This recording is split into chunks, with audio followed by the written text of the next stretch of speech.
રામાણીને crime બ્રાન્ચનું તેડું. તપાસનીશ ડીવાયએસપીએ નીતિન રામાણીનું નિવેદન લીધું. નીતિન રામાણીએ ગેમ ઝોનને રેગ્યુલરાઇઝ કરવાની ભલામણ કરી હતી. ગેરકાયદે બાંધકામને રેગ્યુલરાઇઝ કરવા માટે આર્કિટેક્ટનો સંપર્ક કરાવ્યો હતો. કોર્પોરેટર નીતિન રામાણીને ક્રાઇમ બ્રાન્ચનું તેડું. ક્રાઇમ બ્રાન્ચ બોલાવવામાં આવ્યા છે નીતિન રામાણીને. તપાસનીશ ડીવાયએસપીએ નીતિન રામાણીનું નિવેદન લીધું અને નીતિન રામાણીએ ગેમ ઝોનને રેગ્યુલરાઇઝ કરવાની ભલામણ કરી હતી. ગેરકાયદે બાંધકામને રેગ્યુલરાઇઝ કરવા માટે આર્કિટેક્ટનો સંપર્ક પણ કરાવ્યો હતો.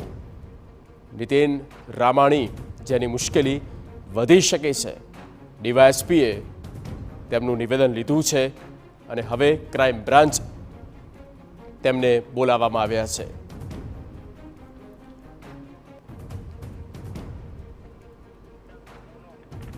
સંવાદદાતા મોહિત ભટ્ટ ફોન લાઈન પર. મોહિત, પૂરી વિગત.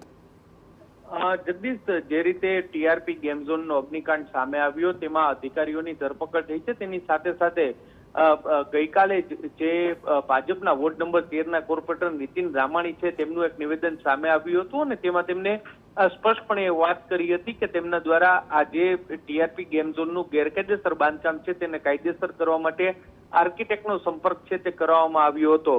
આ જ વાતને લઈને હવે ક્રાઇમ બ્રાન્ચ છે તેમના દ્વારા પણ તપાસ શરૂ કરવામાં આવી છે. આખા જે અગ્નિકાંડનો મામલો છે તેની ક્રાઇમ બ્રાન્ચના જે એસીપી છે તેમના વડપણ નીચે એસઆઈટી છે તે તપાસ કરી રહી છે ને એસઆઈટી દ્વારા જે નીતિન રામાણી છે તેનું હાલમાં નિવેદન લેવાની કાર્યવાહી ચાલુ છે. રાજકોટ ક્રાઇમ બ્રાન્ચની ઓફિસ ખાતે અત્યારે નીતિન રામાણી ઉપસ્થિત છે અને તેમના દ્વારા જે નિવેદન છે તે લખાવવામાં આવી રહ્યું છે.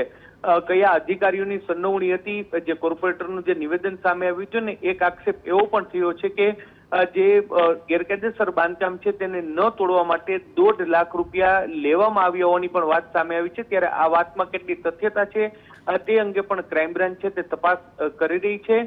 નિવેદન બાદ કયા પ્રકારની કાર્યવાહી થાય છે અને કયા અધિકારીઓ કે પદાધિકારીઓના નામ સામે આવે છે તે જોવાનું મહત્વનું રહેશે. ઓકે મોહિત, આભાર તમામ માહિતી માટે.